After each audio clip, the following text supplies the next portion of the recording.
ఈ బిజినెస్ ఏదైనా మీ ఊర్లో ప్రమోషన్ చేయాలంటే అది సుమన్ టీవీతోనే సాధ్యం. ఇప్పుడే సంప్రదించండి. హాయ్ హలో నమస్తే, వెల్కమ్ టు సుమన్ టీవీ. నేను మీ అమర్నాథ్. ప్రజెంట్ మనం విశాఖపట్నం భీమిలి నియోజకవర్గం మధురవాడ 5వ వార్డు దగ్గర అయితే ఉన్నాము. ప్రజెంట్ మనం ముందున్నారు ముల్లి లక్ష్మణ్ గారు, రాష్ట్ర బీసీసీఎల్ ప్రధాన కార్యదర్శి.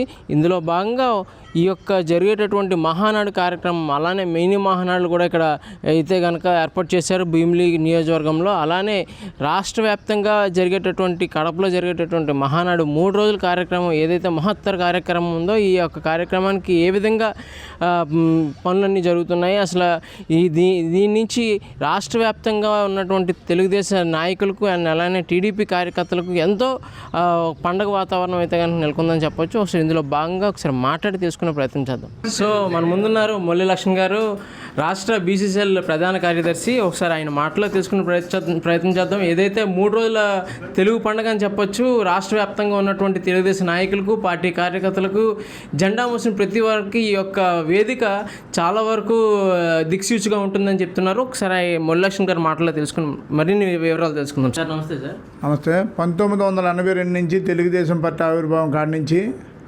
ప్రతి 2 ఏళ్ళకోసారి, ప్రతి సంవత్సరానికి ఒకసారి జరుగుతుంది, 2 ఏళ్ళకోసారి ఇంకా భారీగా జరుగుతుంది. పసుపు పచ్చని చీరలతో, పసుపు పచ్చని సెట్లతో, పారాణిలతో, పసుపు జెండాలతో ప్రాంగణం అంతా పసుపుమయం అవుద్ది. ప్రతి 2 ఏళ్ళకి ప్రతి సంవత్సరం మాకు ఈ మహానాడు పెద్ద పండగ.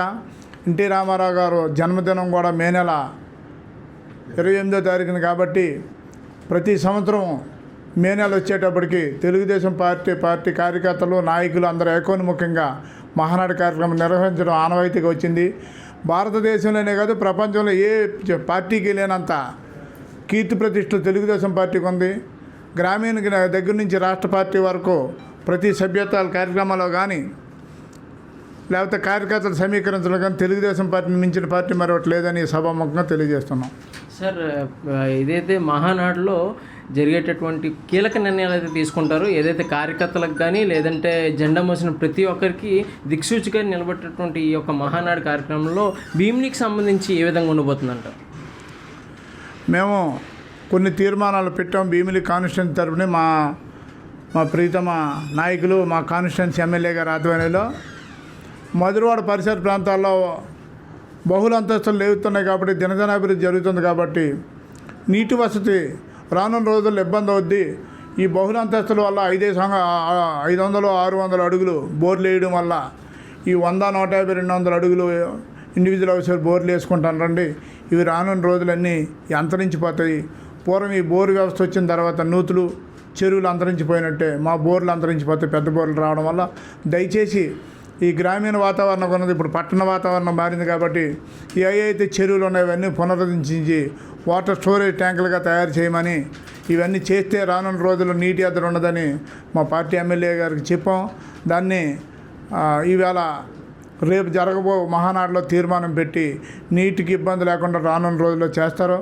అలాగే కార్పొరేషన్ వాటర్, పోలవరం వాటర్ కూడా పుష్కలంగా విశాఖపట్నం వస్తుంది. రానున్న రోజుల్లో నీటికి ఇబ్బంది ఉండదు. కానీ అంటే గ్రోత్ వాటర్ క్లోజ్ అయిపోద్ది కాబట్టి వాటర్ కూడా తీర్మానాలు చేయమన్నాం. అలాగే మాస్టర్ ప్లాన్ రోడ్లు కావాలా. మధురవాడ పరిసర ప్రాంతాల్లో రోజు రోజుకి ట్రాఫిక్ పెరిగిపోతుంది కాబట్టి ట్రాఫిక్ నియంత్రణ కార్యక్రమాల్లో ఫ్లైఓవర్లు పెట్టి మాస్టర్ ప్లాన్ రోడ్లు అనేసి ఇంకా మరింత అభివృద్ధి ముందు సాగాల. రానున్న రోజుల్లో ఇదే రోడ్లో ఎయిర్పోర్ట్ కూడా ఉంది కాబట్టి ప్రమాదాలు సంభవిస్తాయి కాబట్టి ఇది కూడా మహానాడులో తీర్మానం పెట్టమన్నాం.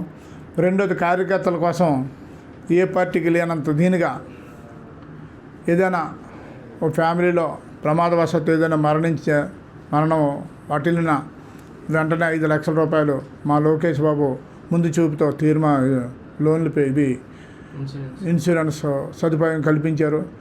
కాకపోతే మాకు ఏదైతే 82 నుంచి పార్టీలో కార్యకర్తలందరూ ఇప్పటికీ పనిచేస్తున్నారు కాబట్టి సీనియర్ నాయకులందరికీ గుర్తించి తగు ప్రాధాన్యత కల్పించమని మేము వేడుకోవడం జరిగింది. అలాగే పట్టణ ప్రాంతాల్లో ఉన్న వాళ్ళకి పట్టణ పరిసర ప్రాంతాల్లోనే టిడ్కో హౌసులు కట్టించి వాళ్ళందరికీ సదుపాయం కల్పించాలా.